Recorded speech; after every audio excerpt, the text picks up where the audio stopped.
Y esta es por dentro, para que la vean, y detrás de esa imagen, debajo de esa imagen de Santa María que está en el fondo, en el ábside, estaba el antiguo altar de espalda al pueblo todavía, donde estaba el sagrario, donde pasó él. Bueno, esto es para que vean lo que pasó, es decir, así fue lo que encontramos, ¿no?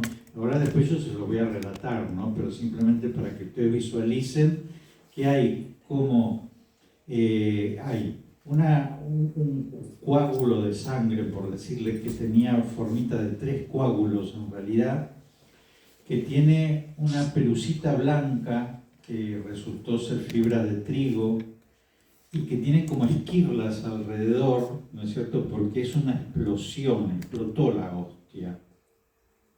Y resultado de esa explosión son todas esas esquirlas que hay alrededor, y si se fijan en donde el agua está terminando, ¿no es cierto?, abajo a la derecha, esas esquirlas están negras, ¿ven? Porque cuando la esquirla perdía el agua, se secaba como una costra, ¿no es cierto?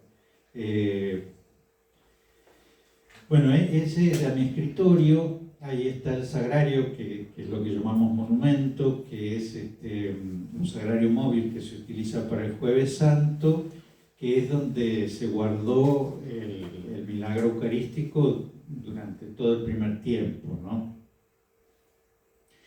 Esto, ven, es lo mismo, pero ya el agua se está evaporando, los pelitos blancos están desapareciendo, por eso ven que hay bastante menos.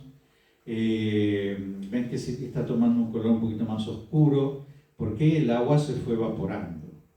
Y así es cuando el agua se evaporó del todo, quedó como una costra pegada a la tinaja vieron que era de cerámica, ¿no? Y se fue separando de la tinaja como una costra, ¿no? Cuando se seca, y el párroco le dio un tironcito al final y quedó esto. Esto sería actualmente lo que les muestran en la parroquia de Santa María cuando les hablan del milagro eucarístico. Es de un color muy oscuro, marrón, pero cuando se lo mira a trasluz, como pasa en esta foto, se ve que se trata de tejido. Ahí lo ven al párroco, que se llamaba Juan Salvador Carlomagno, cuando le dio uno de estos puntitos de tela al Papa San Juan Pablo II. Esta es la carátula del resultado del estudio que se hizo en Estados Unidos sobre las hostias. Si se fijan abajo, el informe final es del año 2000. Así es como el cardenal Bergoglio, que era el arzobispo en ese momento, mandó que se le diera el mismo trato que se le da a la Eucaristía. Entonces, para exponerlo había que ponerlo en una custodia, entonces entre 2 vidrios. Lo que está en el sentido también para que tomen dimensión de lo chiquito que es, ¿no? Es decir, como si fuera 2 deditos, por decirlo, ¿no? Este es el folleto que se hizo en la parroquia de Santa María explicando lo que pasó a partir del año 2000, y en un momento se desarmó el altar donde propiamente pasó y se armó esta custodia que tiene los colores de la Virgen de Guadalupe. Y no sé si recuerdan que la Virgen de Guadalupe, no tenemos ninguna de nosotros en este concurso, ¿sí? Atrás. En el centro, donde estaría embarazada la Virgen, tiene una florcita, que es la única florcita que tiene 4 pétalos y que significa Jesucristo. Y entonces esas florcitas son los 4 pétalos que tiene la Eucaristía. Y detrás de esta custodia, no sé si se fijan abajo, se ve como un poquito que la pared de ladrillos está cortada, porque detrás de esta custodia hay una caja fuerte, y adentro de esta caja fuerte se guarda el milagro eucarístico. Y ahí tienen como está, ¿no es cierto?, entre 2 vidrios, y ahí tienen que cuando se le pone una linterna a trasluz, se ve que es sangre, que en color sangre, pero si lo ven sin luz, lo ven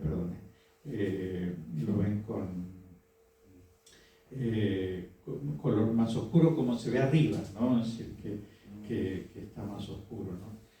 Ahí la gente que está rezando, ese es Eduardo Verástegui, ese actor. Y ven ahí, se ve bien el corte en la pared, ¿no es cierto?, de la caja fuerte de ladrillos. Ahí está ya viejito el párroco que lamentablemente murió en la pandemia, ¿no? Y cuando lo va a ver al Papa Francisco.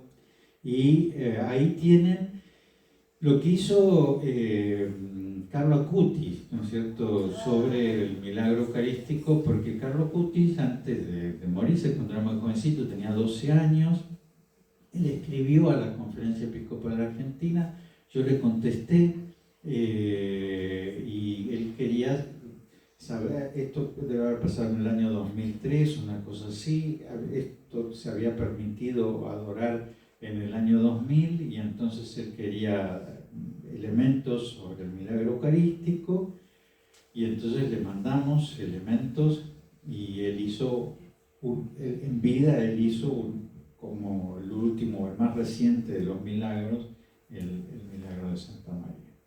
Bueno, pero si quieren, como es más impactante, quizás les dejo en la pantalla esto, que no sabe.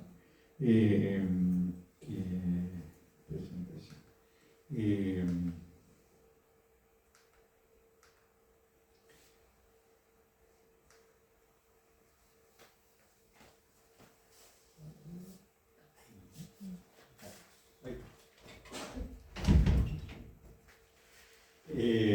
Bueno, entonces volvemos al principio. Yo soy el padre Eduardo Pérez, de la Arquidiócesis de Buenos Aires, soy diocesano, tengo 33 años de sacerdote, me había ordenado hacía unos meses y me mandaron a la parroquia de Santa María, y ahí había dos sacerdotes, el padre Juan Carlomagno y el padre Eduardo Graham, y un diácono que se llamaba Marcelo Tomarino, y el 1 de mayo de 1992, que era el día de San José Obrero y que era el primer viernes del mes, un ministro de la Eucaristía, cuando va a guardar yo le voy a contar la historia de lo que pasó en el año 92, que es lo que actualmente está y lo que se analizó. Después hubo dos signos eucarísticos, en 1994 y en 1996.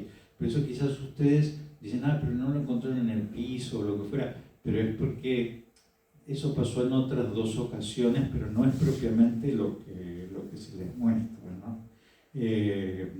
Por eso, en esa ocasión, lo que pasó es que al lado del sagrario, sobre el corporal, que es un pañuelo blanco, ¿no es cierto?, sobre el cual se apoya la Eucaristía, había dos pedacitos de hostia, que posiblemente cuando se pasaron de un copón al otro cayeron, y se dio cuenta el ministro de la Eucaristía.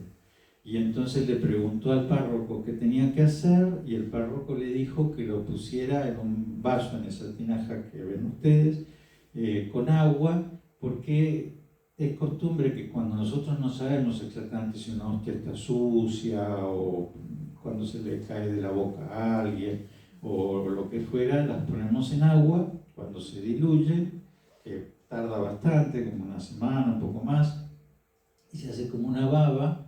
Entonces esa agua, ya no hay presencia eucarística, esa baba la tiramos en una maceta y purificamos el vaso, ¿no? Y entonces, bueno, durante toda esa semana, los tres sacerdotes y el diácono miramos en el sagrario, y estaba dos pedacitos de hostias nadando en el agua, no nadando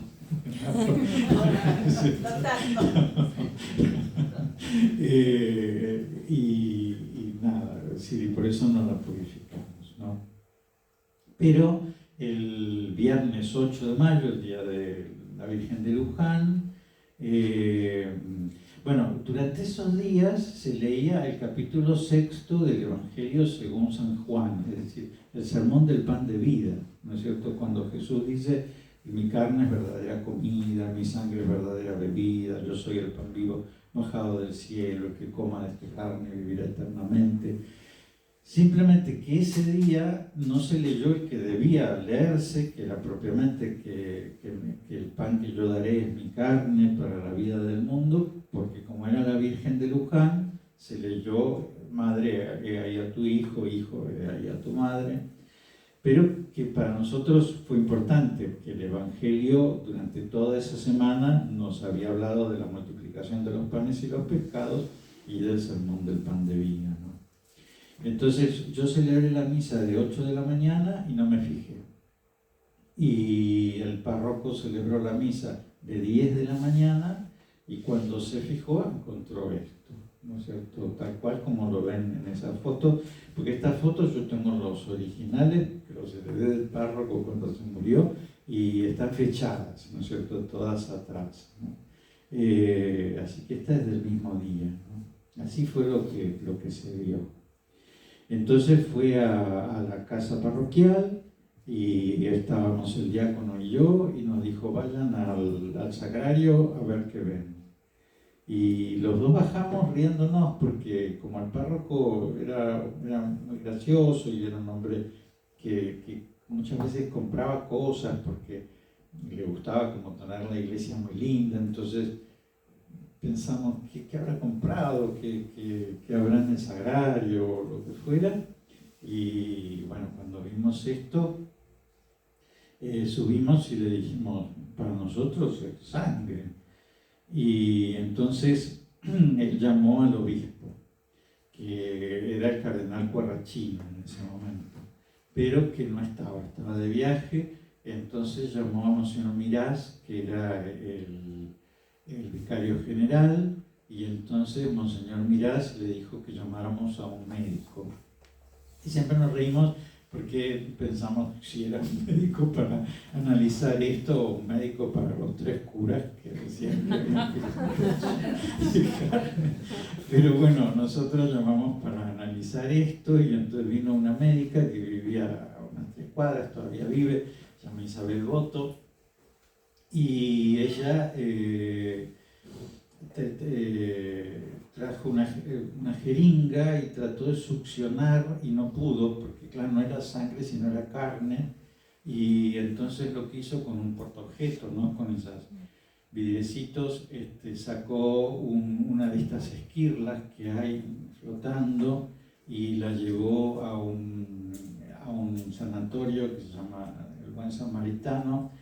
Y ahí le contestaron rápidamente que era carne y sangre, pero que no podían decir todavía si era humano. Pero fue muy rápido ese análisis.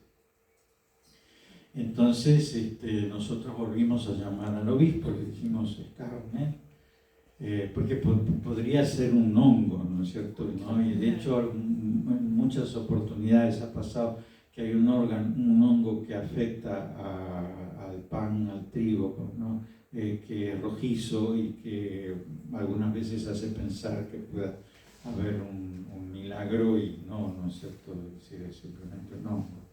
Y entonces ahí ya sabíamos que se trataba de algo que era imposible, porque saben que la definición de milagro es una consecuencia sin causa o sin causa proporcional, ¿no es cierto? ¿No? Es decir, si yo pongo agua a hervir sobre el fuego, el agua hierve, ¿no es cierto? Pero es una consecuencia que tiene una causa, ¿no es cierto? Cuando llega a los 100 grados de temperatura, hierve. Pero si yo pongo una pava acá y hierve, no hay una causa que produzca ese efecto. Eso es un milagro, ¿no es cierto? ¿No? Entonces yo me tomo una aspirina y se me va el dolor de cabeza, no es un milagro, ¿no es cierto? Hay una causa y hay una consecuencia. Ahora, si yo tengo cáncer y le pido a San Seferino y me curo, eso es un milagro, ¿no es cierto? Porque no hay una causa para que se logre esa consecuencia. Entonces nunca un pedazo de pan, por más que sea cuerpo y sangre de Jesucristo, pero las especies son del pan y del vino, puede convertirse en un pedazo de carne y de sangre, ¿no es cierto? ¿No? Por eso hablamos de milagro y de milagro eucarístico, ¿no? Porque no hay, ahora, que le salga un hongo, por ejemplo, no sería una consecuencia lógica, ¿no es cierto? Es decir, cuando envejece, ¿no es cierto? Así como se ponen gomosas las hostias viejas, también pasa con la Eucaristía, ¿no?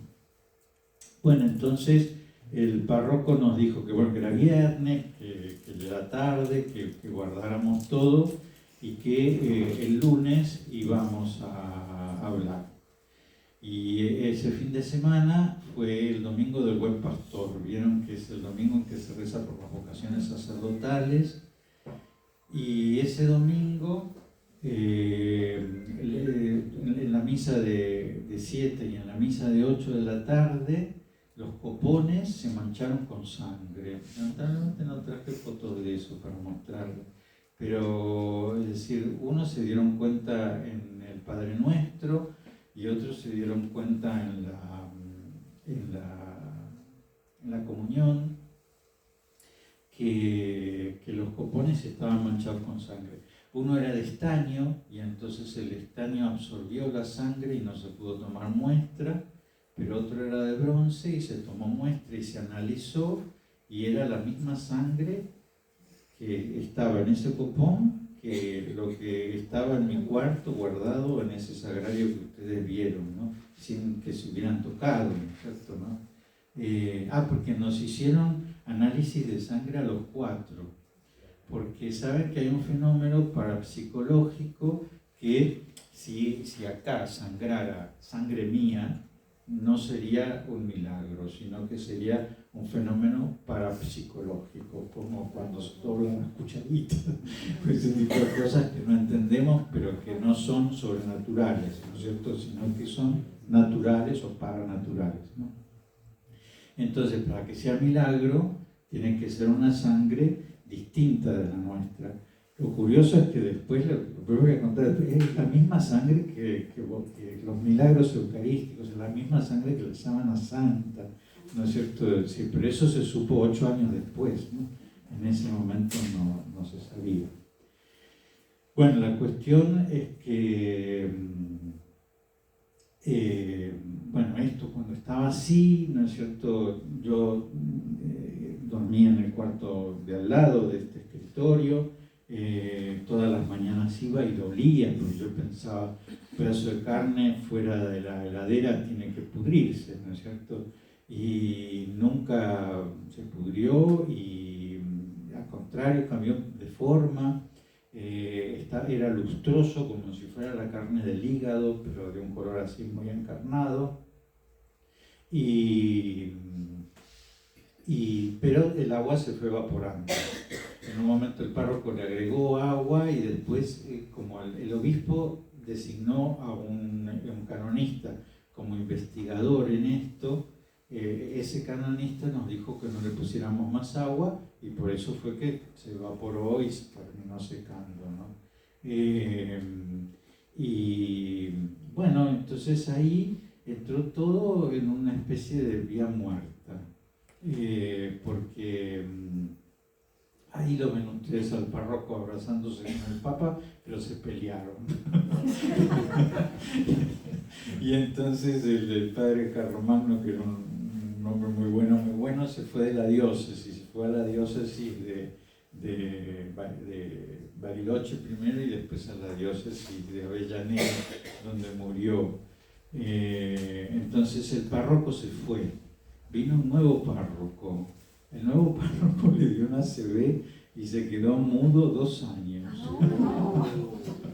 Yo lo digo porque digo, yo que seré el más malo de todos, el único que me salvé. Pero el diácono se murió, tuvo 2 veces tuberculosis y se murió además de Hopkins. Y bueno, pasaron una cantidad de cosas difíciles, al canonista lo hicieron obispo y lo mandaron a otro lugar. El cardenal Guarrachino se murió, subió el cardenal Bergoglio, y la cuestión es que nos habían pedido secreto, nosotros no podíamos contarlo públicamente, y entonces en un momento aparece un médico que se llama Ricardo Castañón, o Gómez Castañón, o Castañón Gómez, no me acuerdo, y entonces él le dice al cardenal Bergoglio si podía analizar estas hostias. ¿Y saben qué le dijo el cardenal Bergoglio? ¿Sí, cuánto sale?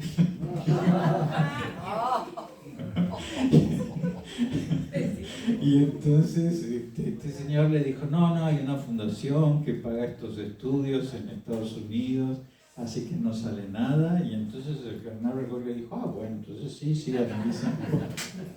Vieron que él es muy pobre, ¿no es cierto? Y entonces no hubiera gastado en algo que le parecía como que no tenía que ver con la fe.